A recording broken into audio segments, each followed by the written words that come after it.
It was a crisp autumn morning in northern Michigan, the kind where the mist hangs low over the water like a soft blanket, and the air carries that clean, pine-scented bite. My 9-year-old daughter, Lily, was on our dock, her small hands gripping a fishing rod, eyes wide with concentration as she tried to cast just like I'd shown her. Then the sheriff's cruiser rolled up the gravel drive, lights off but engine rumbling. And there she was, Evelyn Hargrove, 62, dressed head to toe, in crisp khakis and a navy blazer, standing on her perfectly edged lawn pointing at us like we'd committed a felony. All because we were fishing on our own shoreline. 3 days later, I handed her an eviction notice for the house she'd lived in for 14 years. What Evelyn didn't know, what nobody on the block knew, was that I owned the private roads serving 6 homes, including hers. She'd been running a fake neighborhood association for nearly a decade, collecting thousands from folks who just wanted to avoid trouble. But that morning, with Lily scared and clinging to my leg, something inside me shifted. This wasn't going to end quietly. My name is David Reynolds. I'm 47, formerly a commercial real estate consultant in Detroit before I sold my firm and stepped back to focus on life after a divorce that was civil but still left scars. Lily and I moved to Willow Lake, Michigan, population barely 3,000 for the quiet. I bought a modest 1970s ranch on Lakeside Lane for $380,000. It needed paint and a new roof, but it had 200 feet of frontage on a clear, spring-fed lake. Standing on the back deck that first day, watching the water ripple under the morning sun, I felt something settle in my chest. This was home. I grew up in working-class Detroit. My dad was a union welder who drilled into me the importance of reading the fine print and standing your ground. Those lessons paid off in my career, spotting hidden value in overlooked properties. I bought this place sight unseen during the haze of the divorce. The realtor mentioned some neighborhood quirks, but I brushed it off. How bad could it be? Lily took to the lake right away. It was the one bright spot in our new routine. I spent the early weeks fixing things, replacing rotted dock planks, sealing leaks, honest work that smelled of sawdust and lake water. Then I met Evelyn Hargrove. She was the self-appointed president of the Willow Lake Shores Improvement League. Her husband, Harold, owned the local insurance agency, sat on the township board, and knew everyone who mattered. They lived in the biggest house on the lane, a renovated colonial worth close to $1 million, with 3 grown kids long gone and a lawn that looked like it got manicured with scissors. Evelyn drove a silver SUV with the plate WL Press. 2 weeks in, she marched down my dock in sensible loafers, clipboard in hand. "You'll need to submit a shoreline usage form to the league," she said, smile tight. "We oversee lake access to protect everyone's investment." I stared. I owned the shoreline. The lake was public. She handed me a 4-page document, $600 annual fee, rules on dock stains, boat lengths, even guest parking. I declined politely. Her smile vanished. "Everyone who values this community participates," she said, the word value sharp as a warning. "You don't want to make enemies here." That night, I searched online. No registered HOA for Willow Lake Shores. I called the realtor. He chuckled awkwardly. "Evelyn's little project. Most folks pay to keep the peace." I decided to ignore her. Big mistake. A few weeks later, Lily and I were on the dock at 7 a.m., coffee steaming in my thermos, teaching her to tie a clinch knot. Evelyn appeared in yoga pants and a visor, striding like she owned the water. "Quiet hours start at 9, she announced. "No activity before then." I kept my voice even.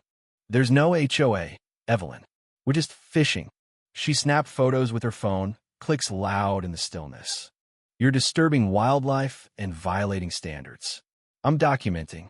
Then she flashed a laminated sheet titled Willow Lake Covenant Rules, claiming every property was bound since the 1980s plat.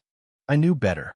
Restrictive covenants must be recorded with the county to run with the land. No recording, no enforcement. Monday, I drove to the county recorder's office. The place smelled of old paper and coffee. The clerk helped me pull files on Lakeside Lane. Nothing after 1986. The old covenants had expired. Basic stuff about house size and paint, nothing about fees or lake use. I printed copies and dropped a polite note in Evelyn's mailbox. County records show no HOA or restrictions. Please cease misrepresenting authority. 2 days later, Harold knocked. Evening porch light buzzing with moths. His cologne hit first. Expensive, heavy. Let's be reasonable, David. The fee keeps things nice. Think of it as a community contribution. His tone hardened. Your place could use some updates. Wouldn't want the township noticing violations. I felt my jaw tighten. Is that a threat? Just neighborly advice. Next morning, a township inspector arrived, apologetic, mid-50s. Checked my dock, found nothing wrong. Between us, he said quietly, we get a lot of calls from Lakeside Lane. That was when I knew Evelyn had pull. This wasn't about harmony. It was control. I started logging everything. Dates, photos, conversations. Every push she made gave me more ammunition. Neighbors began avoiding me. An older woman, Margaret Ellis, 73, a retired librarian, brought over apple crisp one afternoon. Warm from the oven, wrapped in foil. Welcome, she said softly, then glanced toward Evelyn's house. Evelyn doesn't take no lightly. My husband and I learned that. She wouldn't say more, just patted my arm and left. 3 weeks on, Lily came home from school in tears. A classmate's mom had disinvited her from a birthday party. She said we're trouble, Lily whispered. Evelyn was isolating us. I spoke quietly with neighbors. The pattern emerged. 6 families had paid fees for 6 to 10 years. Total collected, over $38,000. Why pay? Easier than fighting. Harold handled most insurances. Evelyn controlled social life, book clubs, holiday events. One man, a carpenter named Tom Riley, pushed back once. Suddenly, his business permit stalled. This was extortion dressed as volunteerism. I contacted the Michigan Attorney General's Consumer Protection Unit. They showed interest. No incorporation, no tax filings. But they needed evidence. I showed up uninvited at one of Evelyn's league meetings in her dining room. Floral wallpaper, scented candles thick in the air. 7 neighbors sat stiffly. Evelyn presided like a board chair. I asked for incorporation papers and financials. Silence. She called the sheriff. A young deputy arrived, uncomfortable. Sir, best if you leave. The Hargroves have influence. Driving home, knuckles white, I decided, no more playing nice. Late nights at the laptop, I traced the subdivision's history. The original developer went bankrupt in 1995. Assets auctioned. Who bought? I dug deeper. A colleague from my old firm, a title expert named Laura Klein, ran the search. 3 days later, her report arrived. 40 pages, hot off the printer. There it was. A company called North Ridge Holdings bought the bundle for $52,000. Private roads, easements, management rights, a vacant strip lot. North Ridge went dormant. Then I found it in my dad's estate files.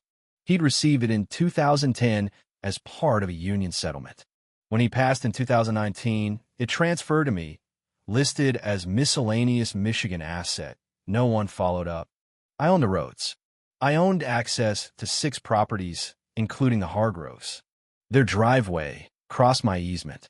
I called Laura at midnight. You're sure? She laughed. Triple-checked. You're the developer of record. This was leverage, careful, precise. My goal wasn't destruction. It was justice, expose the fraud, return the money, and the fear. I surveyed neighbors anonymously. Responses poured in. 38,500 collected, 0 spent on roads or anything else.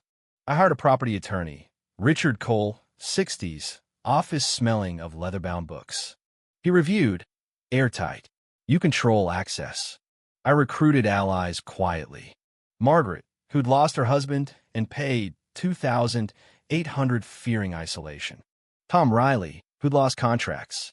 A nurse named Sarah Klein, no relation, who paid under noise complaint threats. 3 others stepped up with bank records.